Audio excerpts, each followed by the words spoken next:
안녕하세요. 청하수입니다. 동탁 6편 시작하겠습니다. 이렇게 원소 및 심지어는 자기가 임명해준 각지 자사 태수들까지도 반동탁 연합군에 가담한 상황. 이런 상황이 되자 일단 동탁은 무턱대고 전면전하기보단 회유 전략을 써보려고 하는데요. 어쨌든 이 싸움의 근본 본질은 동탁 대 원소니까 서로 상대보다 나한테 붙는 내 편 많이 늘리면 이기는 거죠.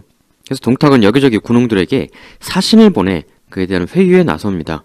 근데 이 군웅들 중에 왕광이라는 사람이 있었어요. 근데 이 왕광은 원래 이제 원소, 하진 이쪽하고 근본적으로 같이 붙어먹었던 인물이거든요. 일전에 하진하고 원소가 흑산적 소요를 가상해서 천하 군벌들을 도읍으로 불러 그 대사기극을 연출한 건 말씀드렸는데, 이 왕광도 동탁 비슷하게 그때 몰려들었던 군벌 중에 하나죠. 한 500명 정도 몰고 왔다고 하는데, 이후 원소 쪽으로 완전히 붙어서 하진 사망 후 원소가 환관에 대한 무차별 척살 시작할 때 거기에 가담했던 인물 중에 하나예요. 바로 이 왕광에 대한 동탁이 원소한테서 빼오려는 회유 작업을 펼친 건데요. 이때 회유 사신으로 동탁이 보낸 사람이 이 왕광의 매부였어요. 근데 원소가 이 소식을 듣게 됩니다. 그래서 왕광에게 명령하죠. 왕광, 동탁에 찾아온 사신을 모조리 참하도록 하시오. 이런 엄청난 비정한 명령을 내려요, 원소가. 즉 왕광, 네 매부를 네가 직접 배워라 이렇게 한 건데, 근데 여기서 그치지 않고 원소는 더 잔혹한 명령을 내립니다. 그냥 배지만 말고 병사들을 시켜 조리돌림 하도록 하라. 그러니까 자기 친척인 매부를 참하고 그것도 모자라 조리돌림 하라니. 그러니까 원소가 이런 사람이었다는 거죠. 동탁도 잔혹하지만 원소도 물론 원소 입장에서는 동탁이 자기 일족도 처참히 참한 마당에 동탁 사신이랍시고 온 사람을 그냥 돌려보낼 수는 없었던 건데, 과연 왕광은 이제 어떤 선택을 할 것인가? 결국 이 왕광은 대고심 끝에 원소의 말을 듣고 매부를 옥에 가둡니다. 그리고는 참하고 조리돌림 하겠다고 선포를 하게 되죠. 이에 이 옥에 갇힌 매부는 참담한 심정이 되고 왕광에게 이제 편지를 쓰게 되는데요. 이렇게 보냅니다. 조카는 저를 감옥에 가두고 제 피를 이용하여 목적을 좀 이루려고 하고 계시온데, 이 어찌 대포항무도한 짓이 아니라 할 수 있겠습니까? 제가 무슨 동탁 친척이라도 됩니까? 어찌 저를 동탁과 같은 무리라고 취급을 하고 계시는 겁니까? 조카는 이리 같은 입을 벌리시고 뱀의 독을 토해내듯 동탁에게 맺힌 원한을 제게로 옮기셔서 분노하고 계시는데 어찌 그리 또 가혹하십니까? 삶이란 언젠간 끝나기 마련인 것이지만 이처럼 대형무도 죄인으로 여겨져 해를 입는 것은 너무나 치욕스럽습니다. 만약 세상을 뜬 자에게도 혼령이란 것이 있다면 저는 마땅히 천지신명께 당신을 고발할 것입니다. 그리고 이제 이 사람이 그 매부니까 그 왕광이 자신의 와이프의 남자 형제인 거잖아요. 그래서 이제 이런 말도 하는데 오늘날 우리도 잘 새겨봐야 할 것 같습니다. 무릇 혼인이란 화와 복의 발단이라 하더니 오늘에야 그 재앙이 내게 나타나는 것 같소이다. 사람이 결혼에 얼마나 신중해야 하는가를 이 왕광 매부가 후대 사람들에게 피를 토하듯 절규하며 설명해주고 있는 것이죠. 선조들의 가르침. 이것이야말로 우리가 역사를 학습하는 이유다. 지난날에는 서로 한 몸처럼 감싸주다가 이제는 비록 이렇게 원수가 되었으나 내 마지막 부탁이 있소. 이 나의 두 딸은 그대의 조카이기도 하니 나를 처리한 후에는 부디 나의 시체를 내 딸들이 보지 않도록 조치해 주시길 바라오. 왕광이 이 옥중서신을 받고 자신의 그 두 조카 매부의 딸들을 부둥켜 안고 엉엉 통곡하듯 울었다는 얘기가 전해집니다. 사실 이게 동탁과 원소 둘의 개인적 권력 투쟁인 건데 주변 사람들은 이게 무슨 죄입니까? 원소 입장에서는 무슨 역적을 벌한다 어쩐다 거창한 폼은 잡았지만 실상은 동탁이 새롭게 올린 황제가 나를 앞으로 싫어할 가능성이 크니까 그런 개인적 차원의 이유가 실제 본 동기였던 거거든요. 근데 왕광이나 이 매부는 참 무슨 죄입니까? 결국 이 매부는 세상을 떠요. 그리고 이 매부하고 같이 왔던 사신들도 모조리 왕광은 참하고 조리돌림 시키죠.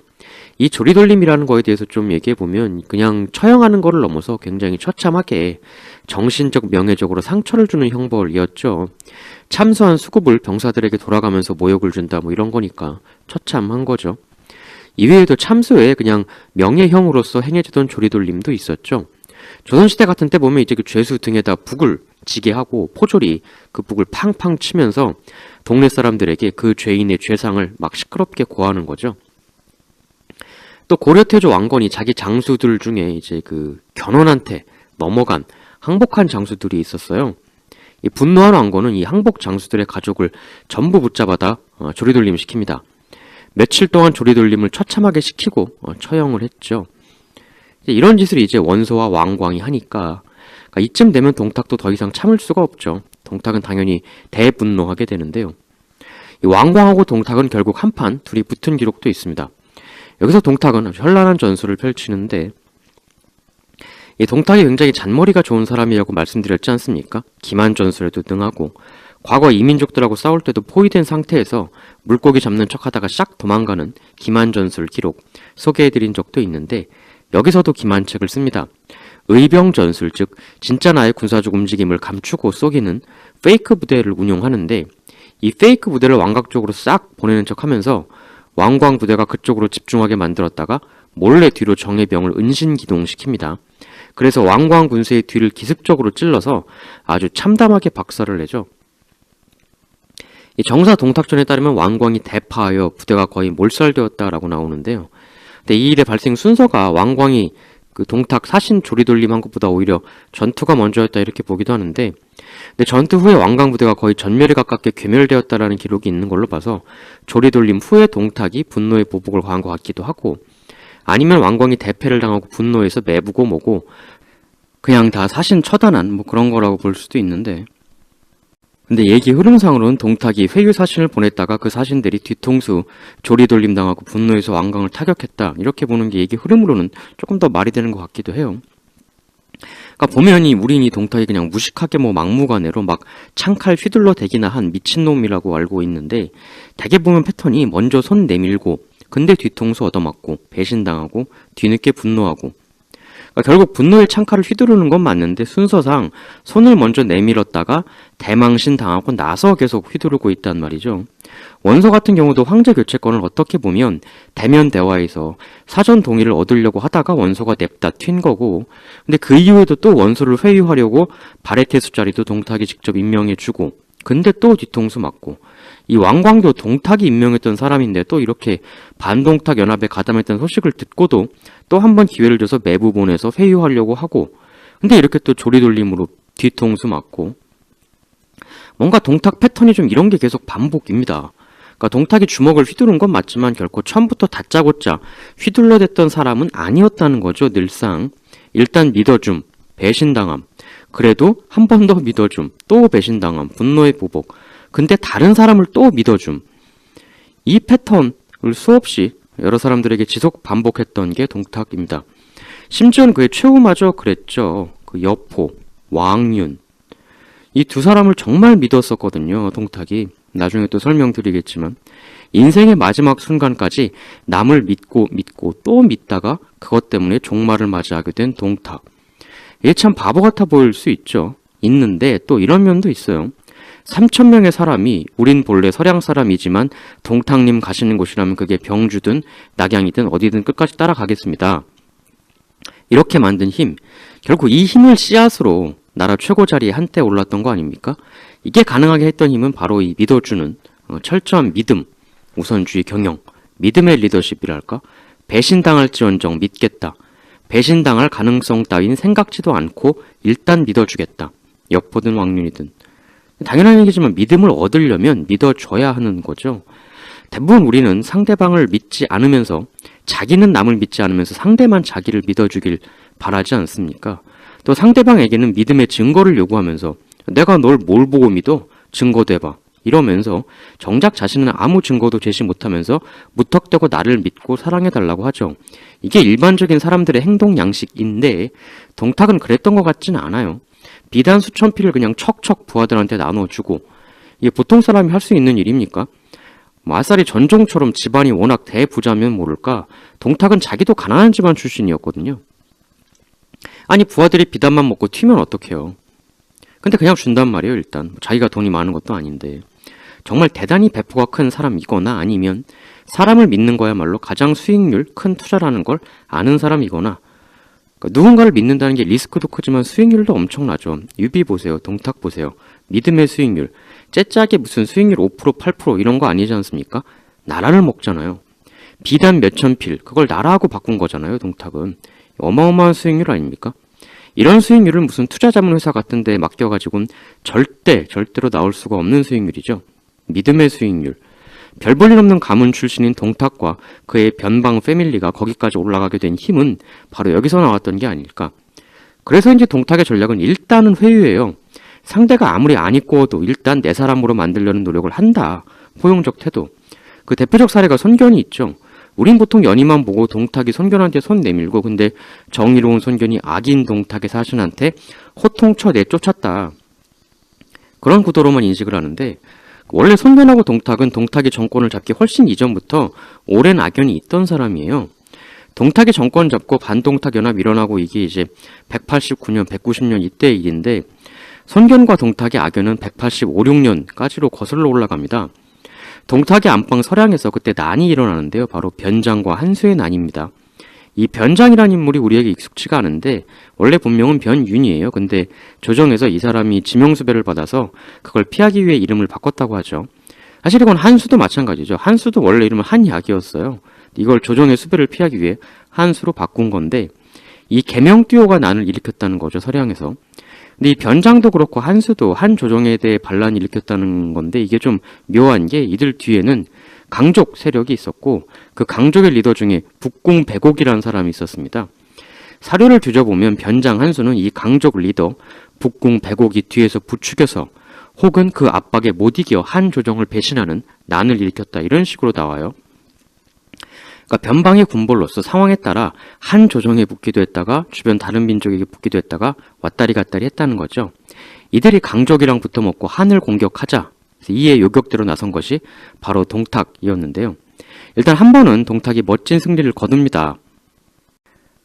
185년에 상대군 천여급을 배웠다라고 나오는 대승이었는데, 근데 이제 186년쯤 되니까 좀 그 토벌이 지지부진해졌던 모양입니다. 이게 이제 동탁이 능력이 부족해서 교착 상태에 빠졌다, 이렇게 볼 수도 있지만, 또 한편으로는 변장, 한수 이런 사람들과 야, 우리가 누굴 위해, 무엇을 위해 이렇게 힘들게 싸우냐, 적당히 잘 그냥 서로 간의 군수 유지하면서 싸우는 척하면서 적당히 시간 때우면서 천하대세나 관망하자, 이랬을 수도 있어요. 그러니까 이게 왜냐하면 그 동탁 뒤에는 한 조정이 있고 변장, 한수 뒤에는 강족, 북궁백옥이 있는데, 사실 진짜 사이 나쁜 건 한과 강족, 한과 북궁백옥인 거지, 중간에 싸우고 있는 동탁, 한수, 변장들은 뭐 그들 시키는 대로 하고 있는 와중인 거니까. 이 직장생활 하다 보면 그런 때가 오지 않습니까? 위에서 시키는 대로 미친 듯이 열심히 일하다가 어느 순간 갑자기 나는 무엇을 위해 이렇게 분골쇄신하고 있는가? 회사는 기억력이 없다, 이런 말을 많이 하죠. 내가 아무리 헌신해줘도 그걸 아무도 기억하지 않는다. 그런 말도 있죠. 회사에서 일 열심히 해라, 해야 한다, 열심히. 단 회사에 영혼을 바치지 말아라. 열심히 하되 영혼만은 바치지 말아라. 실제로 열심히 일도 잘하면서 그러나 동시에 영혼은 바치지 않는 그런 사람이 있죠. 상당히 베스트 케이스인데, 반면에 일은 진짜 열심히 안 해. 주변한테, 밑에 사람 혹은 자기보다 힘없는 사람한테 죄, 책임과 업무를 다 떠넘기면서도 회사에 영혼은 바치는 사람이 있어요. 최악이죠. 열심히 안 하면서 영혼만 회사에 바치고 있는 상사 밑으로 들어가면, 열심히 일하라고 강요와 채찍을 할 게 아니라 열심히 일하고자 하는 의욕이 일어나게 만드는 게 경영의 묘죠. 그러기 위해선 시키는 일로부터 영혼을 어떻게든 떨어져 나가게 만들지 말고 영혼, 합의를 할 수 있게끔, 즉 지금 내가 하는 일에서 나의 이름을 새길 수 있는 나의 미래와 비전을 찾을 수 있도록 해주는 것. 물론 이상적인 얘기긴 하죠. 현재 직원이 하는 일을 그 자신의 이름과 미래를 새겨나갈 수 있는 길을 찾을 수 있도록 하면, 그래서 영혼을 조직에 바치는 사람이 많아지면 그 조직은 강해지는 거고. 근데 이게 무슨 웬 개 풀 뜯어먹는 소리냐, 이상적 헛소리다. 그냥 시키는 일 하고 월급 받아가는 거지. 근데 이렇게 되면 직원도 한낱 소모품으로 내 인생 계속 살기는 억울할 거 아닙니까? 인간으로서 당연히 드는 심리거든요. 저한테도 그러죠. 너같이 별 볼 없는 놈이 무슨 미래와 영혼을 찾아? 돈 주면 그냥 시키는 일이나 똑바로 해. 사람이 그렇지 않거든요. 저같이 무능한 사람도 나의 이름을 새겨나갈 수 있는 나의 미래를 만드는 꿈을 포기할 순 없다. 왜? 내 인생이니까. 제가 볼 때 동탁이 그 소수 변방 패거리가 나라의 최고 중앙까지 먹을 정도로 강력해진 이유, 그것은 동탁이 리더로서 자신을 따르는 이들에게 하나의 미래를 보여주었기 때문이 아닐지 싶어요. 그러니까 병주든 낙양이든 장안이든 동탁 가자는 대로 계속 따라다닌 거죠. 그 무리들이 동탁 하나만 보고. 내 이름을 새길 수 있는 나의 미래를 제시해주는 조직에 충성하지 않을 사람은 없다. 이걸 아는 리더는 사람을 이끌며 천하를 먹을 수 있는 거고, 이걸 모르는 리더는 그저 다른 리더들의 들러리 역할만 하다가 역사의 변두리에서 사라져가는 거고. 그럼 이게 쉽진 않죠. 그럼 뭐 네가 리더하면 잘할 것 같냐? 저도 못하죠. 못하는데. 근데 그게 설사 안 되더라도 부하들을 위해 이걸 고민해주는 리더하고, 아예 부하의 미래는 신경조차 전혀 안 쓰는 사람하고, 설사 고민 끝에 결과물이 안 나와도, 결과는 똑같아도 고민을 하냐 안 하냐 이 차이는 분명히 크게 느껴지거든요. 아랫사람 입장에선. 동탁은 분명히 부하들을 아끼고 사랑하고 그들의 미래도 생각을 해줬겠죠. 동탁이 한낱 부하를 쓰다 버리는 도구로만 생각하는 사람이었다면 병살도 바보가 아닌데 뭐 서량, 뭐 낙양, 온천하 그렇게 따라다녔겠느냐. 동탁이 무슨 원소나 원술처럼 엄청난 집안, 재력, 얻어먹을 떡고물이 뚝뚝 떨어지는 사람도 아니고 그 자기 자신도 한미한 가문 출신인데 부하들이 뭘 보고 따라다녔겠어요. 상당히 묘한 게 한수는 북궁 배곡한테 떼밀려서 나왔고 동탁은 한나라가 시켜서 또 지금 싸움판에 나온 거 아닙니까? 그러니까 둘 다 대리인으로서 싸우고 있는 건데 기묘하게도 이 한수는 나중에 이 북궁 배곡을 처단하고 그 휘하 세력들을 자기가 손에 넣어요. 그래서 어떤 기록에 따르면 한때 10만의 대병을 거느리는 강자가 되었다 나오고 동탁 역시도 자신을 부려먹던 한나라를 나중에 자기가 집어삼키죠. 묘하게 비슷한 길을 가요 둘이. 그러니까 이걸 마치 개가 자기 길러준 주인을 물어버리는 그런 배은망덕한 형태로 볼 것이냐 아니면 변방에 한미한 가문 출신이라고 맨날 대무시하고 사람 취급도 제대로 안 하던 한 조정에 대한 동탁의 인지상정적인 반발로 볼 거냐. 실제로 보면 1편 때 소개드렸던 그 한 조정에서 동탁한테 자꾸 인사발령 내는 거 네가 데리고 있는 그 병사를 내놓고 딴 데 가라. 근데 이걸 동탁이 그냥 무시하지 않습니까? 이걸 사서는 오직 동탁이 야만식 넘치는 이 짐승 같은 놈이 음흉하게 병사를 자기 사병화시켰다. 이런 식으로만 묘사하고 있지만 동탁 입장에서는 충분히 열받을 수 있는 일이죠. 어쨌든 동탁이 무려 100여 회가 넘는 전투라고 기록되어 있는 그게 사실은 다 한나라를 위해서 싸운 거거든요. 100회가 이게 말이 100회지 그 위험한 사선을 100번 넘나들었다고 생각해보세요. 군대 다녀오신 분들 아실 거 아니에요. 실제 전투를 가장한 훈련도 나가서 야전 훈련하면 얼마나 힘듭니까. 수경하고 산에서 뛰어다니면서 기동하고 진짜 잠도 제대로 못 자고 토 나오기 힘들 때가 많거든요. 근데 그걸 실제로 자기가 진짜 저 세상으로 순식간에 떠날 수도 있는 실전을 100번을 넘게 했다고 생각해보세요. 동탁이 한나라를 위해서 얼마나 고생한 건지 이제 감을 좀 잡을 수 있죠. 그렇지 않습니까? 정사에 100여 회 전투라고 딱 기록되어 있는데 근데 한 조정이 동탁한테 해준 게 뭐야? 기껏 피땀 흘려서 병사들 자기가 길러왔는데 병사들하고 뭐 싸우고 싶겠습니까? 당시에 무슨 주민등록이 있는 것도 아니고 그냥 타령하고 튀면 되는 거거든요. 병사 정도 할 무력이면 그냥 타령하고 황건적 같은 데 가담해서 도적질로 살아도 돼요. 그게 더 수익률 높을 수도 있는 거죠. 근데 그걸 어떻게든 한나라의 군대로 묶어놓기 위해 갖은 애를 다 쓰고 결국 그 무서운 북방 유목민족과의 100여 회 전투를 지속할 정도로 결속력 있게 잘 지켜내고 근데 그걸 하루아침에 너 병사 내놓고 딴 데 가. 이러면 누가 열받지 않겠느냐. 아니 우리 직장생활도 그렇잖아요. 진짜 변방 황무지 같은 열악한 사업 환경에서 신규 사업 진짜 맨 땅에 헤딩하듯이 키워서 처음엔 매출 5억도 안 하던 거 100억으로 피땀 흘려 키워냈단 말이에요. 맨날 야근하면서 집에도 못 들어가고. 근데 그 영역 겨우겨우 자리 잡아놨는데 어느 날 갑자기 새로운 CEO가 야, 너 꺼져. 그 사업 이제부터 내 라인에 있는 내가 예뻐하는 애 파트장 시킬 거니까 너 딴 데로 가. 꺼져. 이러면 어떤 사람이 열받지 않겠느냐 이거죠. 사서에 있는 100회가 넘는 전투를 하면서 피땀 흘리며 서량을 겨우겨우 이민족에 지킬 기반을 만들어 놨는데 한 조정에서는 어느 날 갑자기 야, 너 딴 데로 꺼져. 꺼져 인사발령 내는 거 아닙니까? 여러분이 동탁이라면 여러분이 이런 사정이라면 과연 열받지 않을 수 있겠느냐. 네, 이러한 동탁의 사정에 대해서는 전혀 가만치 않은 채 오로지 짐승 같은 야심과 동탁이 병사를 사병화시키기 위해 인사발령을 거부했다. 역시 근본적으로 시커먼 놈이었다. 라고 기록하고 있는 것이 기존의 모든 사서들이죠. 다시 말씀드리면 역사의 사자는 한쪽으로 기울어져 있다. 철저히 기울어진 채로 기술되고 있는 것이죠. 그러니까 이 변장 한수에 난 그 185년에서 6년 사이에 그러니까 동탁이 뭔가 그 심정적 변화가 생긴 것 같아요. 그 이전까지는 시키는 대로 한나라를 위해 100번이나 대사투를 꼬박꼬박 벌려왔던 동탁이 185년 때도 일단 난을 일으킨 변장 한수를 초장엔 강력하게 대파하거든요. 천여급 참수. 열심히 싸웠다는 거거든요. 근데 186년부터 뭔가 교착 상태가 벌어져서 한 조정에서 이 난 진압을 위해 다른 장수를 보내요. 해서 185년에서 6년 사이에 그 뭔 일이 있었던 게 아닌가. 뭔가 동탁이 깨달음을 얻은 게 아닌가. 각성, 직장생활 한 몇 년 하다가 진짜 열심히 일하다가 한번 각성의 시기가 오지 않습니까? 아, 난 그냥 진짜 쓰다 버리는 한낱 도구에 불과하구나. 나의 미래는 과연 어디로 어떻게 가야 할 것인가? 이렇게 쓰다가 버려지면 그 이후의 생계는 어떻게 해야 된단 말인가?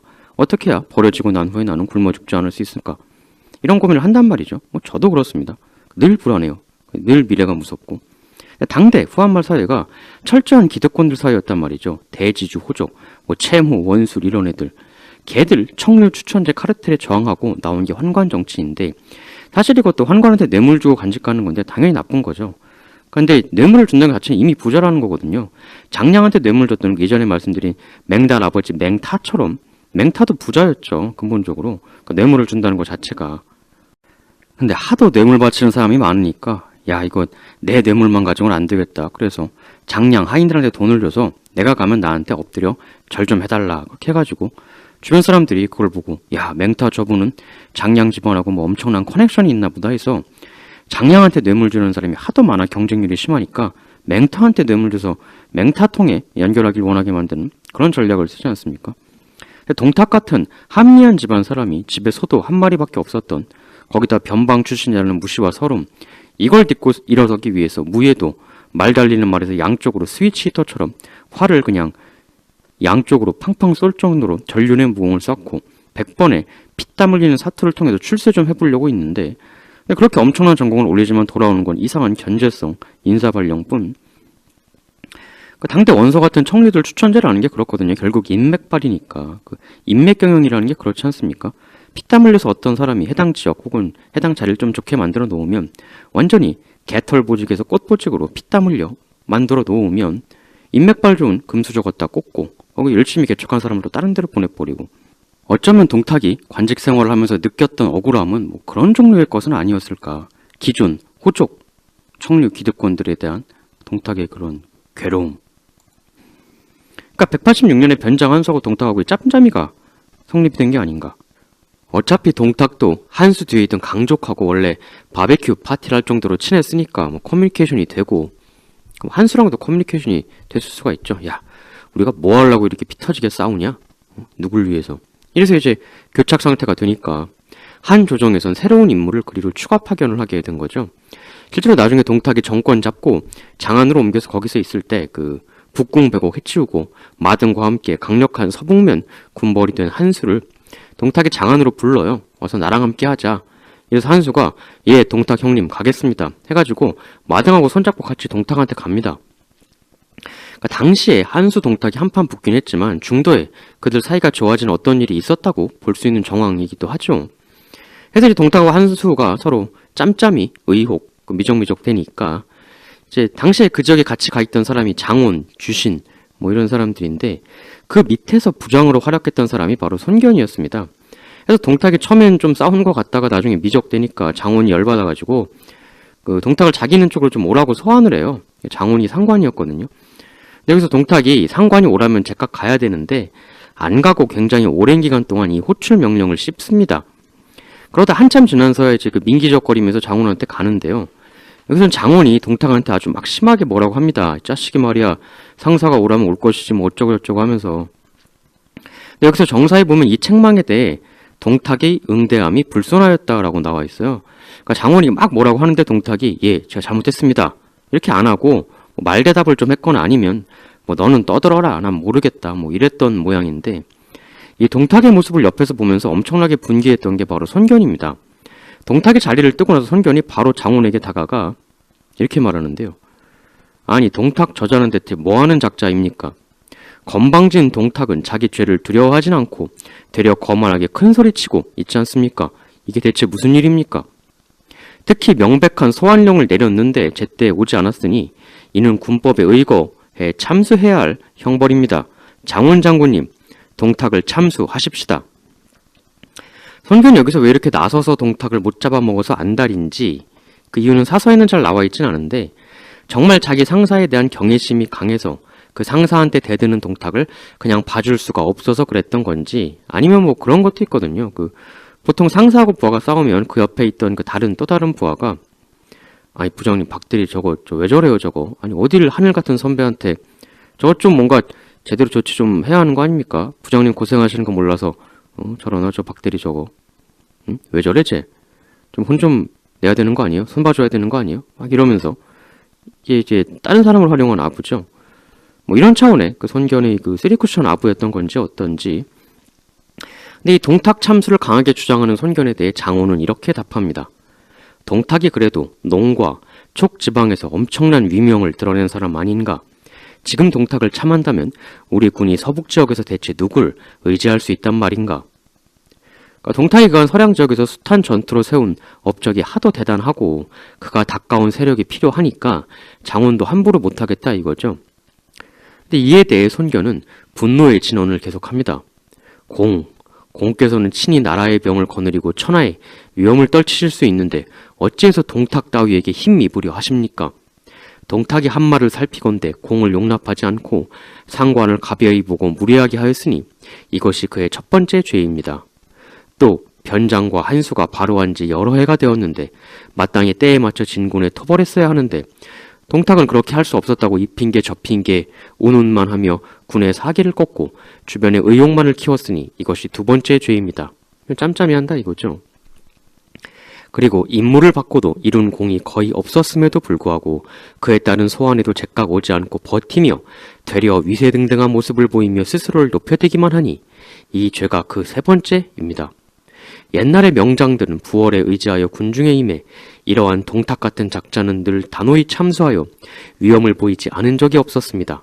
지금 사태가 이 지경에 이르게 된 것은 공께서 동탁을 질책하면서도 참여하지 않고 봐줬기에 그로 인해 군의 위험과 체계가 훼손되었기 때문인 것입니다.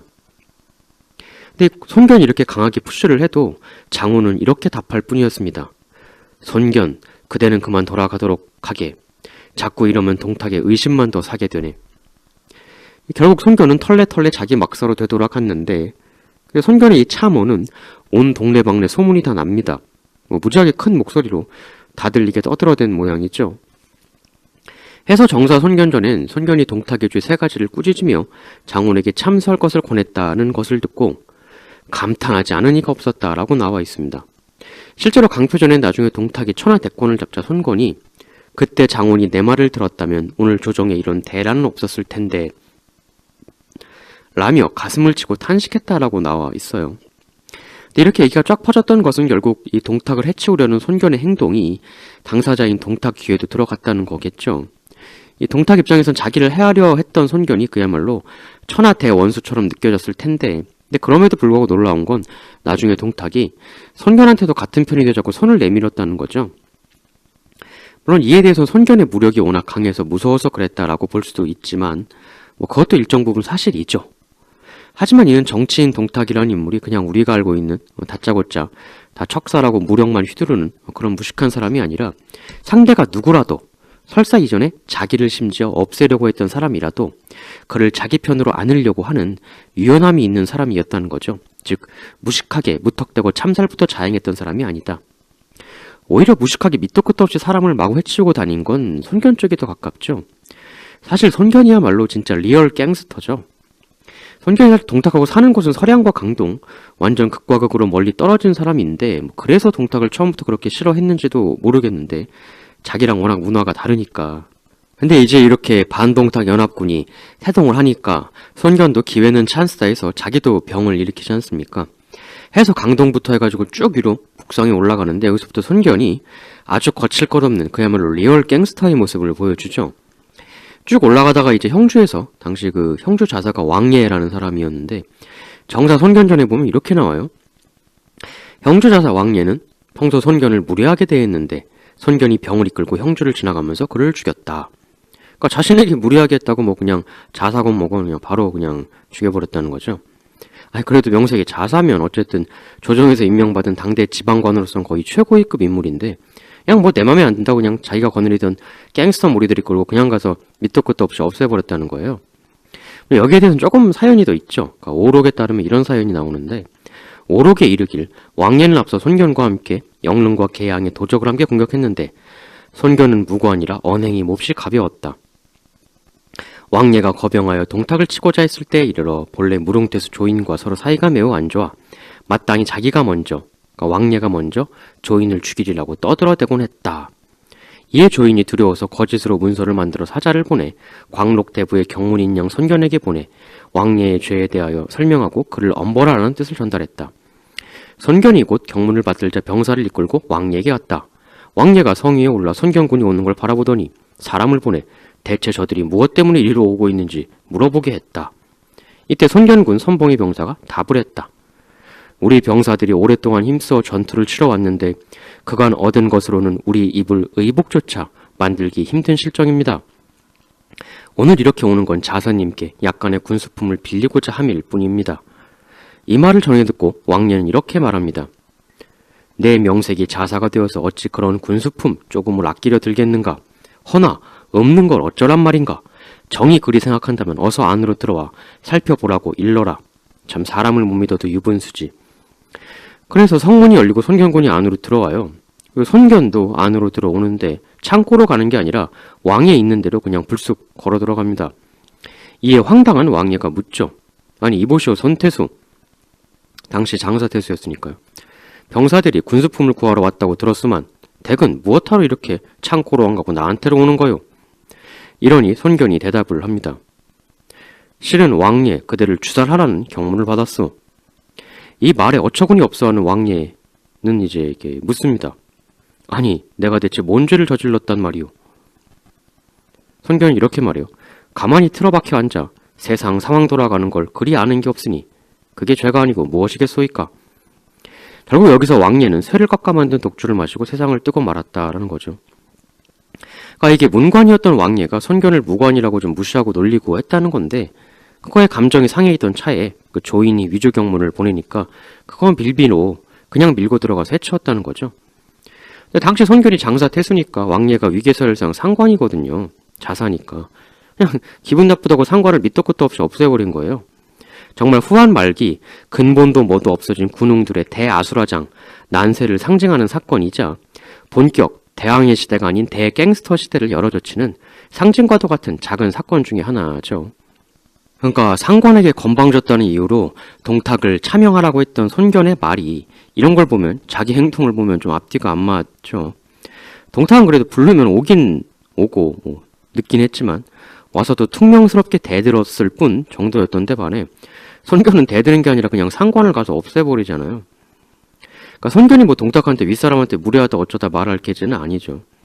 사실 이것도 만행이란 만행이죠. 이제 그야말로 조직도 위계도 근본도 없는 상관사살. 근데 이걸 만행이라고 욕하는 사람은 별로 없고 동탁이 그냥 상관한테 말로만 조금 대든 거는 뭐 천하 대나쁜 놈의 미리부터 보여진 노란 싹수. 이래서 사서에 비난이 넘치고 있어요. 동탁이 잘했다는 건 아니지만 여타 다른 군웅들도 비슷한 혹은 더 큰 만행을 했는데 그들에 비해 너무나도 심하게 맹비난을 당하고 있다는 인상을 지울 수가 없습니다. 왜 그럴까? 왜 그렇게 동탁만 집중적으로 욕을 먹을까? 이건 뒤에서 또 한 번 그 원인과 진실을 파헤쳐 보기로 하고 이렇게 근원적으로 악연이 있었던 손견이기 때문에 반동탁 연합이 일어났을 때 손견은 당연히 너무나도 적극적으로 동탁에 대한 항전 의지를 불태웁니다. 아무래도 사서에 나와 있지는 않은데 손견이 막 동탁 처형하라고 한 것도 그렇고 그 당시 서량에서 변장 한수에 난 처리하면서 같이 있었던 손견과 동탁 사이에서 뭔가 일이 있었던 것 같아요. 사서에 나와 있지는 않지만.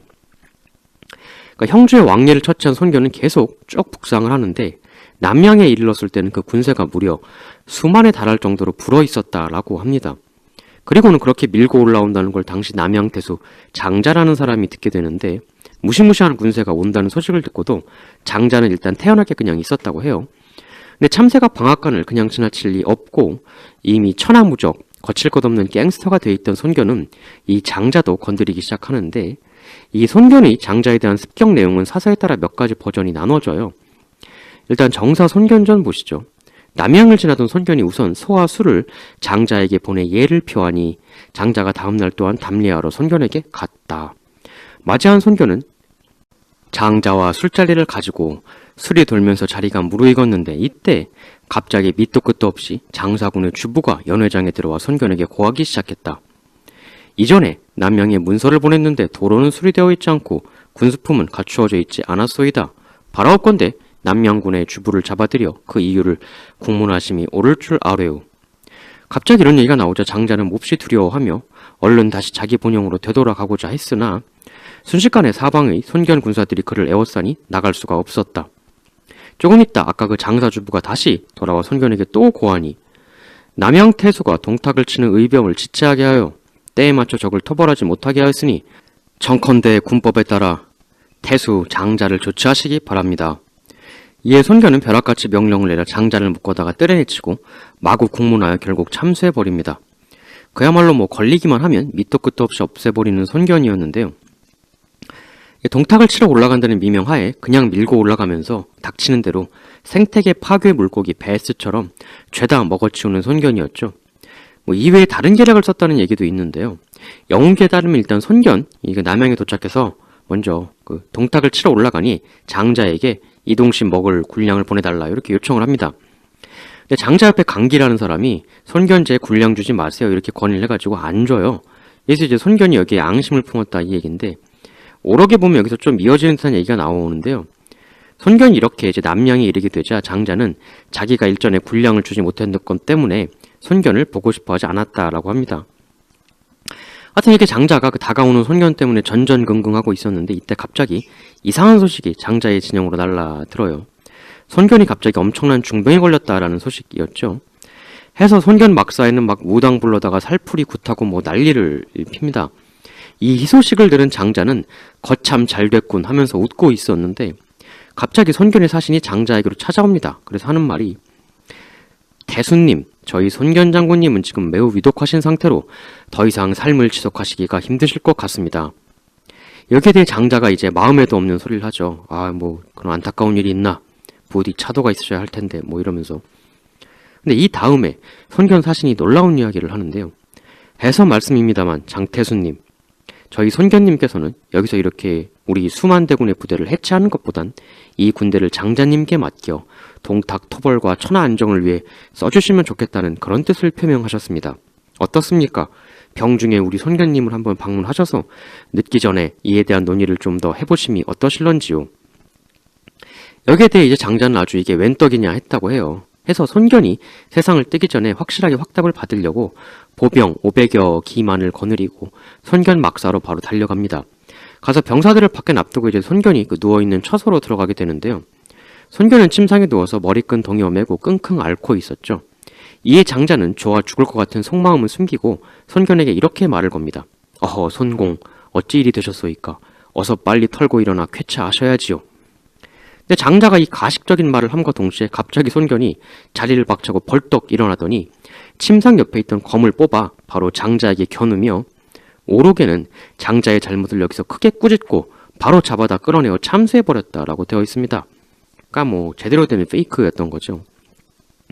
아까 그 버전도 그런데 이 왕예나 장자 처리 과정 자체가 사실 손견하면 그 두려움 없는 정면승부, 호쾌한 무장 이런 이미지인데 여기서는 보면 참 그 괴계, 좋게 말하면 교묘한 거고 나쁘게 말하면 암습이죠.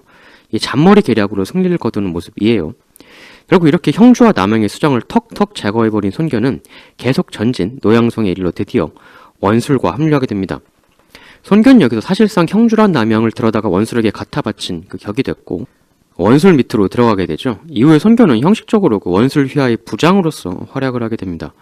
그러니까 독립된 군벌이라기보다는 원술의 아래에서 활동하는 그런 형식이었는데 이 당시 남양에선 손견 패거리가 다니면 사람들이 모두 너무 두려워해서 손견 패거리가 얻지 못할 것이 없었다라고 정사에 기록돼 있어요. 손견을 너무 두려워해서 다 얻었다. 그러니까 뭔가 상당히 약탈 같은 것이 있었음을 암시하는 기록이죠. 이 원술이라는 인물 자체가 엄청난 착취와 사취를 했던 인물인데 그런 원술하고 같이 놀았다는 것 자체가 썩 좋게 평가해주기는 어렵죠. 삼국지 연의만 놓고 보면 원술이 나중에 군량 안 되져서 손견이 충분히 동탁 이길 수 있는 건데 지는 걸로 나와서 이 둘이 무슨 원수지간인 줄 아시는 분들도 있는데요. 그렇지 않고 같은 패였어요. 그러니까 손견 상관이 원술. 그럼 손견은 왜 그 수만의 강력한 군대를 거느리고도 그 원술 밑으로 그 부하 형식으로 들어갔냐? 그가 당연히 이제 경제적 기반이 부족했기 때문이죠. 병사가 아무리 있어봐야 그 줄 돈과 식량이 없으면 유지가 안 되니까.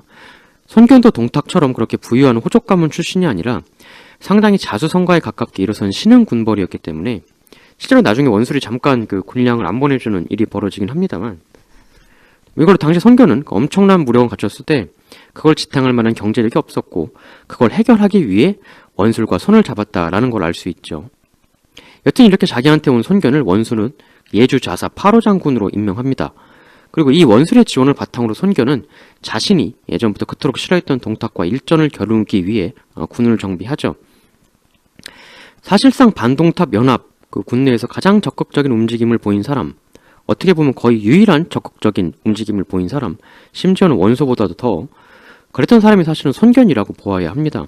아무래도 당시 반동탁 연합군이 전체적으로 연합군 특유의 딜레마가 있을 수밖에 없는 게, 연합군이란 게 각자 자기 군을 거느리는 그 군웅들의 집합체니까 이런 상황에서 각 군웅들 입장에서 제일 좋은 게 뭐예요? 자기 병력은 손실 거의 안 보면서 이기는 거. 그러니까 자기는 가만히 폼 잡으면서 왔다리 갔다리 하다가 누구 하나가 나서서 싸워서 이겨주면 걔 따라서 같이 폼 잡으며 개선만 같이 하는 것. 이게 제일 베스트고, 무엇보다 당시 관동지방 그 누구보다 전투 경험이 풍부했던 그 서쪽의 동탁 패밀리와 정면으로 맞서 싸우는 것의 그 부담감, 그리고 결국 이제 원소 동탁 둘 중에 하나 선택을 해야겠기에 선택은 원소로 했는데, 이 싸움 자체가 원소의 개인적 목적에서 비롯된 게 가장 1차원적 동기이기 때문에 그걸 위해서, 원소를 위해서 내 피를 보는 건 좀 아깝고 그저 그냥 눈치 보다가 적당하게 그냥 여기저기 붙는 게 제일 좋다, 이런 연합군 딜레마에 빠져있는 상황이었기 때문에 다들 폼만 잡고 적극적으로 나서질 않죠. 근데 유독 손견만큼은 거침없고 확실하게 동탁을 치겠다는 의지를 강력하게 피력합니다. 아무래도 이제 동탁하고 예전부터의 그 안 좋은 은원이 있으니까 동탁이 최고 자리에 있으면 자기가 출세길이 막히는 거잖아요. 그래서 이제 강력하게 손견이 나온 것이죠. 과거의 구원 때문에. 그래서 이제 결국 병사를 가장 앞서 북진시켜가지고 동탁 공격을 노리죠. 이에 장난 아니라고 느낀 동탁은 여기서 또 빠르게 결단을 하는데, 손견군이 북진에서 올라왔고 그러니 이동의 피로, 그리고 급격하게 군세가 불어난 만큼 아직 채 훈련도나 조직력이 정비되어 있지 않음을 고려하여 빠르게 기습 공격을 하기로 결정하죠. 일단 수만기를 이때 파견하는데 선제 기습이라는 목적을 달성하기 위해 굉장히 급속 행군을 시켰던 모양이에요.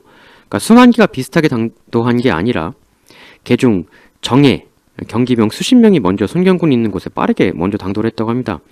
한창 성 밖에서 군을 조련하고 있을 때 전혀 예상치 못한 타이밍에 갑자기 들이닥친 동탁군을 보고 전투 태세가 갖춰지지 않은 상태였기 때문에 상당히 당황하고 위험할 수 있는 상황이었는데, 이때 당시에 손견은 왕예, 장자와의 그 계략 싸움에서 연이어 순조로운 승리를 거둔, 그리고 좋은 관직까지 원수를 통해 얻어낸 그런 기분 좋은 상황이었기 때문에 부하 장수들을 모아놓고 야외 막사에서 술 한잔 걸치면서 주연을 펼치고 있던 와중이었습니다.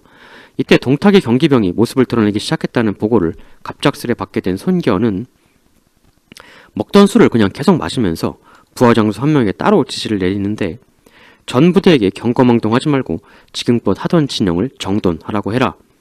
그리고는 차려진 주안상과 술을 천천히 다 먹습니다.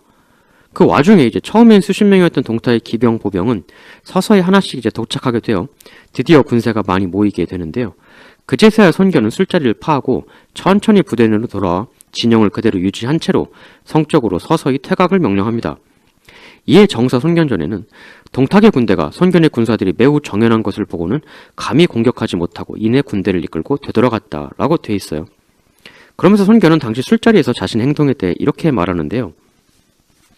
아까 내가 술자리에서 곧바로 일어나지 않은 것은 내가 그렇게 경거망동하는 모습을 보이면 병사들이 급작스러운 공포에 빠져 서로를 뛰어넘고 밟아 성으로 돌아가려고 할 것으로 생각했기 때문이다. 그러니까 명장은 용기나 두뇌로만 나오는 게 아니라 인성에서 나오는 것 같기도 해요. 꼭 지휘관의 리더뿐만 아니라 개인적 삶도 용기나 머리로만 되는 건 아닌 것 같습니다. 결국 그 모든 걸 완성시켜주는 건 인격이 최고의 능력이다.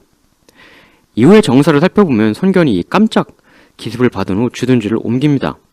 그리고 이번엔 그야말로 제대로 된 동탁군의 반격을 받게 되는데요. 이때 동탁군을 이끌고 손견과 한판 붙게 된 사람이 바로 서영입니다. 삼국지 연희의 그 동탁 패밀리 중 최대의 저평가 피해자라고 할 수 있는 바로 그 인물인데요. 우리가 연희 때문에 동탁파 장수 중에 이제 여포 빼고 제일 잘하는 사람이 화웅 아닙니까? 근데 화웅은 사서에서는 그 활약이 나온 게 하나도 없어요. 이름만 잠깐 등장하는데 그냥 뭐 손견한테 목 베었다 이게 다거든요. 그 한 줄이 정사에 나온 화웅의 모든 기록 다 합니다.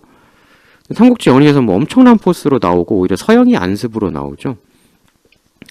그래서 연의만 보신 분들은 뭐 서영이 누구야 이럴 수도 있는데 바로 여기서 동타이의 가장 두려운 상대였던 선견을 요격하는 지휘장수로 출전을 합니다.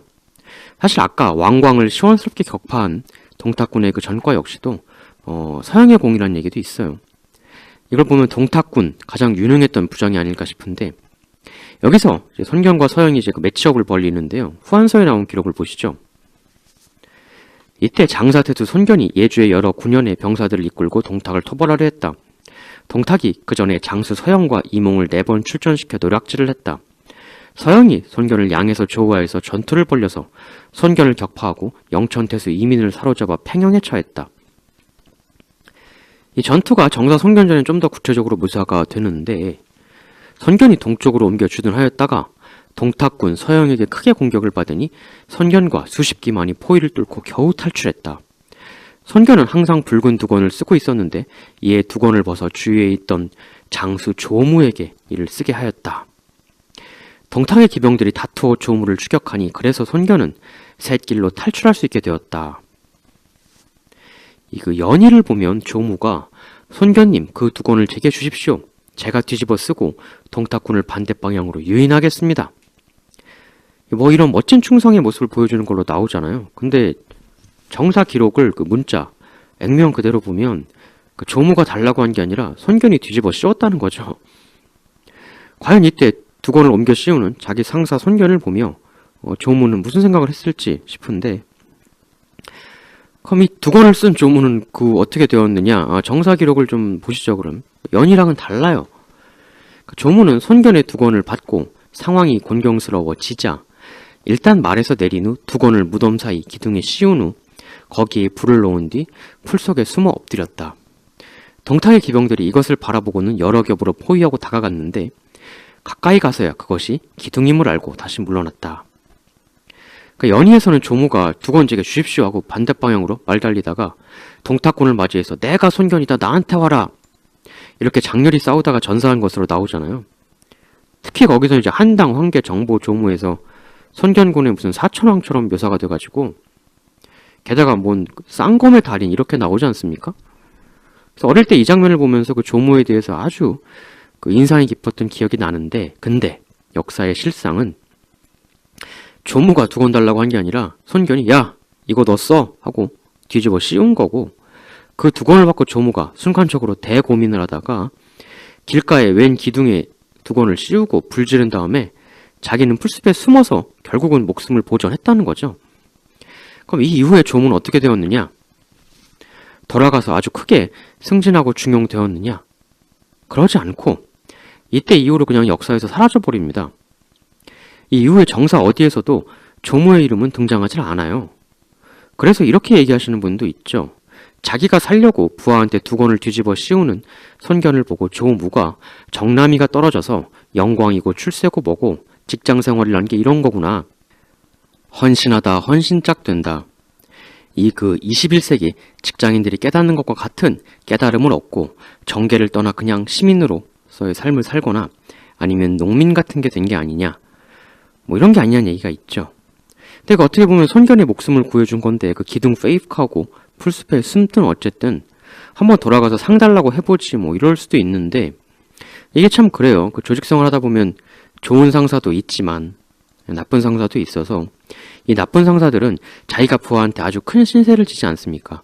그럼 이걸 고마워하고 보상을 해줘야 정상인데 오히려 그 부채감을 불편해하고 그래서 걔를 오히려 숙청하려고 하는 그런 상사들이 있거든요. 어떻게 보면 손견이 약간 치사한 짓을 한 거죠. 지 살려고 그 두건을 뒤집어 씌웠으니. 근데 조무가 나중에 돌아와서 저 왔어요. 그때 두건 저한테 씌우셨죠? 이렇게 되면 손견도 부하들 앞에서 망신이고 하여튼 워낙 다급하니까 정신이 없어서 이제 그런 짓을 했는데 사실 이렇게 나중에 그 널리 퍼지면 퍼질수록 이 얘기가 부하들 앞에서 망신이거든요. 리더십이 안 서고. 그래서 설사 돌아갔다고 해도 조무가 좋은 꼴을 못 봤을 수도 있어요. 조무도 그걸 알고 그냥 잠적했을 수도 있는 거고. 어떻게 보면 직장생활, 조직생활의 한 단면을 보여주는 그런 조무의 사례일 수도 있겠습니다. 여튼 여기서 손견은 서영에게 이런 추태를 보일 정도로 아주 대완패를 당하게 된 건데요. 이 처참한 광경이 연출된 완패인 건 맞는데 이게 규모상 대패였냐는 건 좀 이설들이 있죠. 왜냐면 이 이후에 손견의 그 정사 기록들을 보면 다시 병을 수습해서 동탁에 대한 보복 반격전에 바로 나서거든요. 해서 서영과 손견은 이때 이제 그냥 정면으로 제대로 꽝 하고 부딪힌 게 아니라 서영이 기습을 가했고 거기에 손견이 놀라 병을 제대로 수습하지 못하고 정신없이 튄 뭐 그런 형태의 패배가 아니냐 이렇게 보기도 합니다. 여튼 서영이가 한번 제대로 데인 손견은 이후 병을 수습해 다시 분노에 반격에 나서려고 하는데 이때 역습의 손견을 맞으러 나온 동탁군의 장수가 바로 여포, 화웅, 호진 등이었습니다. 이 싸움은 어떻게 되었느냐? 바로 그 양린 전투라는 건데요. 영웅기에 보면 이 전투가 좀 상세히 묘사가 되어 있어요. 이렇게 나옵니다. 손견이 동탁을 토벌할 때 양인에 도착하였다. 동탁 또한 보기 5천을 보내 맞게 하였는데 태수 호진을 대독호, 여포를 기독, 기병대장 같은 거 삼아 맞서게 했다. 호진은 성질이 급해 전투도 하기 전에 미리 선언하길 이번 출행은 응당 별 볼 일 없는 한 명의 태수를 참수하고 돌아가는 일일 뿐인 것이다. 그러니까 별 볼 일 없는 일이라 이건데 이 말을 듣고 여러 장수들이 그를 미워했다 이렇게 나옵니다. 사실 손견이 별 볼 일 없는 사람이 아니잖아요. 그러니까 이게 보면 그 진짜 부하 입장에선 정말 싫은 상사가 일 시키면서 야 그거 쉽잖아 해 하면 되지 해 막상 일하다 보면 정말 까다롭고 힘든 여러 가지 요소들이 있단 말이죠. 그러니까 남 힘든 거에 대해서 굉장히 무감각한 인간들이 있어요. 이런 인간들은 리더가 되면 안 되죠. 이렇게 부하들이 자기 싫어하는지도 모르고 손견? 해치우면 되잖아. 뭐가 어려워. 가서 해치우고 와. 이러기만 하는 리더가 이끄는 조직이 잘 될 리가 없죠. 계속 보시죠. 호진의 군대가 광성에 도착하니 양인성과 수십리 거리였다. 날이 저물자 군사와 말의 피로가 극심하여 응당 멈춰서 휴식을 취해야 했고 또 애초에 동탁에게 받은 명령서에도 광성에서 묵으며 휴식해 말을 어루만져 먹이고 밤에 진군하여 새벽을 틈타 성을 공격하는 것이었으나 호진은 그렇게 할 생각을 하지 않았다. 또 이 휴식의 중요성을 모르는 리더하고 일하는 것만큼 괴로운 게 없죠. 왜 그런 사람 있잖아요. 자기가 새벽 7시에 나와가지고 맨날 밤 11시에 들어가는 사장, 부장 이런 직원들은 밑에서는 아주 쓰러지는 거죠. 근데 그 리더 그 양반은 충분한 그 휴식을 취할 수가 있어요. 그렇게 출퇴근을 해도. 왜냐하면 자기 방이 있잖아요. 새벽 7시에 나와서 새벽 회의 해도 회의 끝나고 9시부터 점심때까지 대형 편한 소파에서 그냥 낮잠 한숨 자는 거예요. 그런 식이니까 7시, 11시 패턴이 가능한 거죠. 근데 직원은 그건 개인 공간이 없잖아요. 회사에서. 그러니까는 똑같이 7시, 11시 패턴 하라고 그러면은 못 버티는 거죠. 근데 이 리더 이 양반은 그런 걸 생각지도 않고 아니 난 이렇게 나이 많은데도 새벽 7시 나와서 밤 11시에 들어가도 아무 문제 없이 잘 지내는데 저 젊은 것들이 뭐 하는 거야? 이런 터무니없는 얘기는 하는 거죠. 부하 직원들 미치는 거죠. 원래 옛날 전장도 보면 그 지휘관들은 말 타고 가고 숙소도 아주 좋잖아요. 침상도 좋고. 근데 부하들은 그냥 도보 행군에 짊어지는 것도 엄청 많고 잠도 거의 종이쪼가리 같은 천막 하나 피고 땅바닥에서 겨우 자지 않습니까? 그러니까 똑같은 시간을 보내도 그 휴식의 질이나 그 여유가 차원이 다르거든요. 근데 멍청한 리더들은 이걸 몰라요. 이런 걸 간파할 그 지성이 없으면 바로 이 호진 같은 인물처럼 되는 거죠. 그래서 오죽하면 이 영웅기에 따르면 당시 부하들이 오히려 적군이 선전해서 우리가 지길 바랬다. 이렇게 나와요. 그러니까 이 심정, 이 힘든 심정 참 이해가 가는 면이 있죠. 사실 이건 여기서 동탁이 인선 실패를 한 거죠. 그러니까 대부분은 역시 진짜 인사가 만사인데 근데 여기서 이 여포라는 인간이 또 끓는 물에 기름 붓는 것 같은 짓을 합니다. 이런 건이래요. 호진님, 여기서 우리가 지금 이럴 때가 아닙니다. 양인성 성중의 손견 패거리들은 이미 도주한 것으로 보입니다. 응당 지금 빠르게 추격해야지 아니면 좋은 먹잇감을 놓치실 것입니다. 이래가지고 안 그래도 못 쉬던 호진 군 전체가 거의 더 쉬지 못하고 밤에 잠도 못 자고 그대로 고속 야간 행군을 해서 양인성 앞으로 갑니다. 이에 영웅기엔 관리와 병사들은 줄이고 목말라 인마가 극도로 피곤하였으며 서둘러 가느라 또 밤이 되어도 진영에는 참호와 보루조차 세울 생각도 못했다 라고 돼 있어요. 병사들이 완전 지쳐 떨어져가지고 이제 갑옷 풀고 뒤늦은 휴식을 잠깐 취하게 되는데 이때 갑자기 급보가 전해집니다. 성 안에 있던 손경군이 뛰쳐나왔다. 우리한테 번개처럼 몰려들고 있다. 이 말을 듣고 병사들 전체가 당황해가지고 무기, 갑옷, 말 등 다 내팽개치고 걸음아 살려라 도주를 합니다. 근데 도망가다 보니까 뭔가 이상한데 해서 뒤를 돌아 살펴보니 손경군이 쳐들어온 게 아니었던 거죠. 그러니까 뭔가 보고가 잘못된 거예요. 그러니까 이게 그 현장에서의 정보 수집이나 경계 등도 전혀 체계적이지 않고 엉망진창이었던 건데 결국 이렇게 블랙 코미디를 펼치며 지지부진하던 호진은 조금 찝적대다가 손견이 지키는 성을 도저히 뺏을 수 없다 해서 퇴각을 하게 됩니다. 이때 이제 퇴각하던 호진군을 상대로 손견이 이젠 진짜로 성 밖을 나와 온 힘을 몰아 제대로 반격에 나서게 된 거죠. 결국 여기서 손견은 서영에게 당한 동탁군에 대한 복수를 어느 정도 성공하게 되고 정사 기록에 보면 대승 그리고 여기서 이제 그 화웅의 목을 손견이 배웠다 이렇게 나옵니다. 정사에 화웅이 등장하는 건 이거 한 줄이 다예요. 근데 연희에서는 뭐 관우를 버프시켜주기 위해 엄청난 무장인 것처럼 각색을 한 거죠. 화웅은 마치 제갈량 2차 북벌 때의 그 왕상 같은 그런 존재였다. 실제로는 진짜 별 볼 일 없는데 연희에서 엄청 띄워준. 이 승리는 이제 반동탁 연합전의 하나의 전기가 된 사건이죠. 그동안은 뭐 왕광 그리고 뭐 초장의 손견 등등 해서 동탁군의 강력하고 잘 훈련된 기동 전술에 반동탁군이 번번이 당하기만 했는데 여기서 비로소 반동탁군이 승전보를 올리기 시작하게 된 거죠. 결국 이 승리 소식이 천하에 퍼져나가기 시작하는데 여기서 좀 골 때리는 일이 벌어집니다. 이 승리 소식을 전해드는 원술, 사실 이게 기뻐해야 할 일인데 여기서 또 연합군 특유의 그 병폐가 하나 나오죠. 강표전에 따르면 이때 손견의 승전 소식을 들은 원술에게 어떤 이름 모를 할 신하가 찾아와서 이런 말을 합니다. 손견이 지금 저리 활약하고 있는데 만일 저 손견이가 낙양을 탈환해 얻게 된다면 지금은 비록 손견이가 원술님 말을 듣고 있으나 그때부턴 손견을 원공께서 도저히 다룰 수가 없게 되실 것입니다. 지금 손견을 계속 밀어주시는 것은 일이 즉 동탁을 없애려다가 호랑이 손견을 불러들이는 격이 될 것입니다. 이래가지고 이 승전을 계기 삼아 쭉 밀고 올라가야 하는데 여기서 원술이 추가 군량을 안 보내줘요. 그러니까 애초에 손견이 원술 밑으로 들어간 것도 대호족 원술의 그 풍부한 경제력, 지원 때문에 들어간 건데 이게 끊기면 병력 있어봐야 그걸 운영할 경제적 뒷받침이 없으면 말짱 도루묵이죠. 아무 쓸모가 없다. 여기까지 뭐 삼국지 연의하고 좀 역사가 비슷한 부분도 있는데 다른 건 이 이후의 일입니다. 연의에서는 이후에 뭐 손견하고 원술이 거의 원수가 되는 것처럼 나오는데 그게 아니고 실제로는 군량이 안 오는 걸 보고 손견이 자기가 직접 말을 몰아 무려 100리끼를 손수 내달려 원술인들을 추적합니다. 이 정사 보시죠. 양인성에서 노양까지는 100열이나 떨어져 있었는데 손견이 밤새도록 말을 달려 원수를 만난 뒤 직접 땅에 그림을 그려가며 자신의 계획을 설명하였다.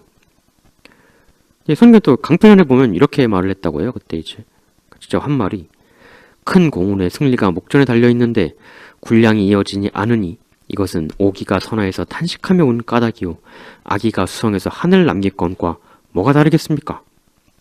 원컨대 원장군께서는 깊이 생각하십시오. 그러니까 사람이 역사를 알아야 좀 뭔 대화를 해도 이렇게 되는 거죠.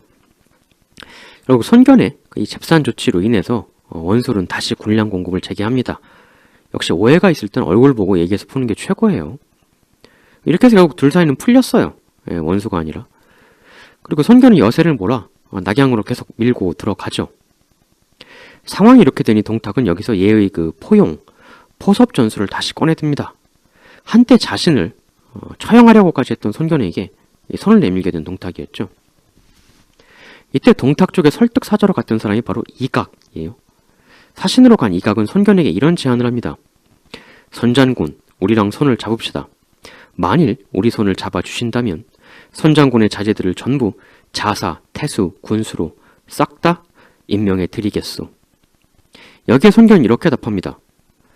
동탁은 무도하게 황실을 뒤집어 엎었으니 내 그의 삼족을 처결하지 않으면 죽어도 눈을 감지 못할 것이다. 근데 어찌 동탁 같은 놈과 화친하라 이러는가. 이렇게 이각을 쫓아냅니다. 이러한 손견에 대해 동탁이 남긴 코멘트도 기록에 남아있는 게 있죠. 동탁은 이렇게 평을 해요. 관동의 군대들은 반동탁 연합이니 어쩌니 하면서 나에게 대들었지만 모조리 나에게 패했을 뿐으로 그들은 실상 나를 두려워하여 제대로 덤비지도 지금 못하고 있어. 걔들 대부분은 실제로 뭐 하나 제대로 못할 놈들 뿐이요. 헌데 다만 저 손견이란 녀석은 나이는 젊은데 외고집이고 유독히 나를 싫어하고 있어이다.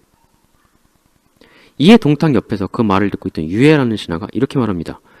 손견이 비록 지금 밀고 들어와 좀 우릴 이겼다곤 하나 그 실상을 제가 볼 땐 우리의 이각 곽사보다 못한 장수입니다. 듣자 하니 미양정 북쪽에 있을 때 복이 1,000명을 거느리고 적들과 싸웠다가 거의 다 죽고 인수마저 잃어버린 추태를 보인 적도 있다고 합니다. 이런 걸로 볼 때 손견 그는 그렇게 유능하진 않은 것 같습니다. 너무 심려치 마시지요. 이에 동탁은 이렇게 답합니다. 그때 손견의 부대는 급히 모은 오합지졸의 무리로 병사는 정예함이 형편없었소. 그러나 손견 본인은 전투에 있어서는 내가 볼 때 예리함과 노련함을 갖추고 있다고 보오. 다만 강동 출신으로 산동에서 의지할 곳이 마땅치가 않을 뿐인 것이오.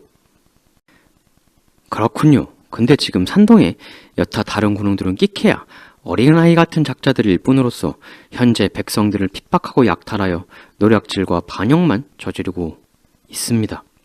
또 그 예봉은 약하고 견고한 갑옷과 병기, 강로의 활용도 제대로 못하는 것들인데 그들이 연합한다고 해봐야 어찌 오래 가겠습니까? 이건 좀 우리가 기억해 볼 만한 대사죠. 실제 그 사서 기록에 남아있는 거예요. 반동탁 연합군이 백성들을 핍박하고 약탈하고 노략질을 저지르고 있다. 물론 이거는 동탁파 쪽에서 이제 바라본 시선이니까 그런 면에서의 또 왜곡은 있을 수 있지만 뭐 이렇게 참고해 볼 만한 그 내용이긴 하죠.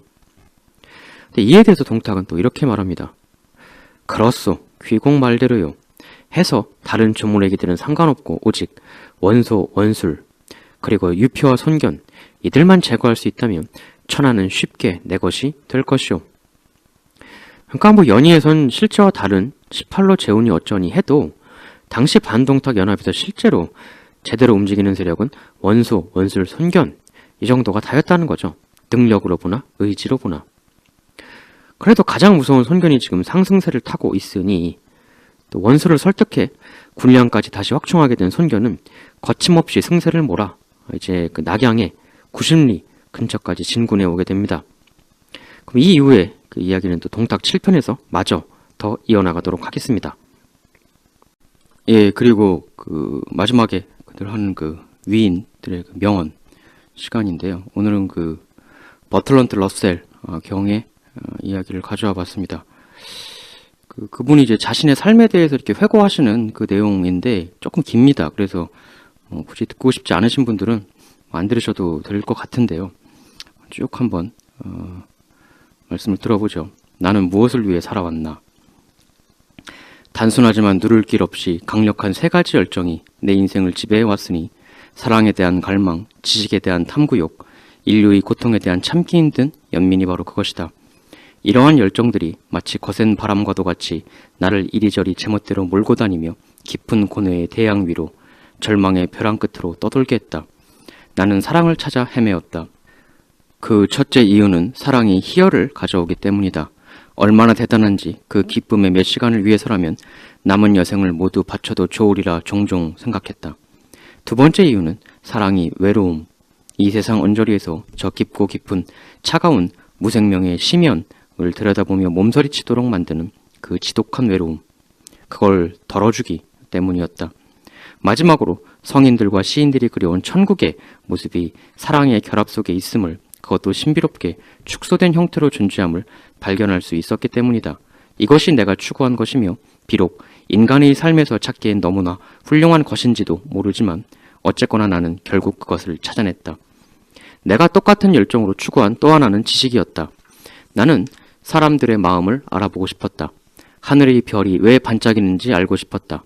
그리고 삼라만상의 유전 너머에서 수들이 힘을 발휘한다고 설파한 피타고라스를 이해해보고자 했다. 그리하여 나는 많지는 않으나 약간의 지식을 얻게 되었다. 사랑과 지식은 나름대로의 범위에서 천국으로 가는 길로 이끌어 주었다. 그러나 늘 연민이 날 지상으로 되돌아오게 했다. 고통스러운 절규의 메아리들이 내 가슴을 울렸다. 굶주리는 아이들, 압제자에게 핍박받는 희생자들, 자식들에게 미운 짐이 되어버린 의지할 데 없는 노인들, 외로움과 궁핍과 고통 가득한 이 세계 전체가 인간의 삶이 지향해야 할 바를 비웃고 있었다.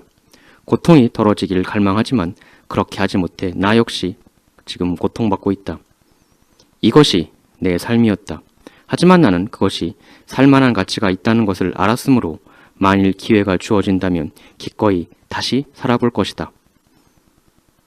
네, 다음 시간에 7편으로 동탁 7편으로 다시 돌아오도록 하겠습니다. 정말 대단히 감사합니다.